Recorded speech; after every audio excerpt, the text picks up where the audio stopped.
2019 সালে বোর্ডে আসা অত্যন্ত গুরুত্বপূর্ণ একটা প্রশ্ন সমাধান করব, যেটা দেখে অনেকে তোমরা ঘাবড়ে যাও এখনো। তো আমরা খুব সহজে সমাধান করি। দেখো, এইভাবে চিত্রটা আসতে পারে অথবা এরকম আসতে পারে। বোর্ডে এইভাবে আসছিল যে এই যে এ দিয়ে বলছিল এ এর মান ন্যানোমিটারে নির্ণয় করো। দেখো, এই যে এ এর মান বের করো, অথবা এখান দিয়ে যে চাইতে পারে এ এর মান বের করো। তোমার প্রথম কাজ কি হবে? দেখো, তুমি হচ্ছে কক্ষপথের ব্যাসার্ধ নির্ণয় সূত্র জানো, আর ইকুয়াল টু 0.529 গুণ 10⁻⁻10 এন স্কোয়ার বাই জেড। আচ্ছা, 0.529 গুণ 10⁻⁻10 এন এর মান কত বসাবা? দেখো তো, প্রথম থেকে তৃতীয় কক্ষপথের নিউক্লিয়াস থেকে তৃতীয় কক্ষপথের দূরত্ব নির্ণয় করার জন্য এন এর মান 3 বসাইতে হবে। 3 তার স্কোয়ার বাই জেড এর মান 1, কারণ বলা আছে হাইড্রোজেন পরমাণু, তাই জেড এর মান 1 বসাবা।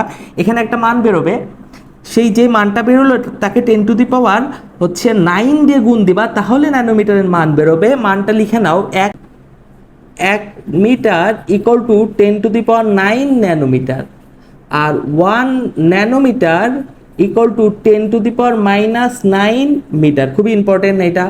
আচ্ছা, তাহলে এই যে মান বেরোবে তাকে 10⁻9 দিয়ে গুণ করলে ন্যানোমিটার বেরোবে। ঠিক আছে, এটা আর অন ধরো।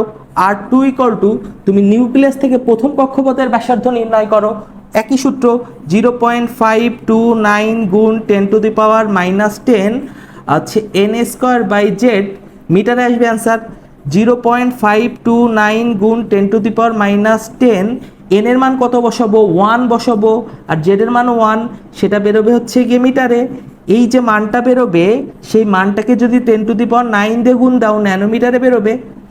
আচ্ছা, তাহলে তুমি যদি R1 থেকে R2 বিয়োগ করো, তাহলেই তুমি অ্যান্সারটা পেয়ে যাচ্ছ।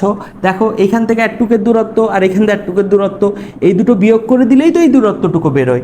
অর্থাৎ এই দূরত্বটুকু আর এই দূরত্বটুকু বিয়োগ করে দিলেই তো আমার হচ্ছে গিয়ে দেখো এটুকের দূরত্ব বেরোচ্ছে। খুব সহজ অঙ্ক।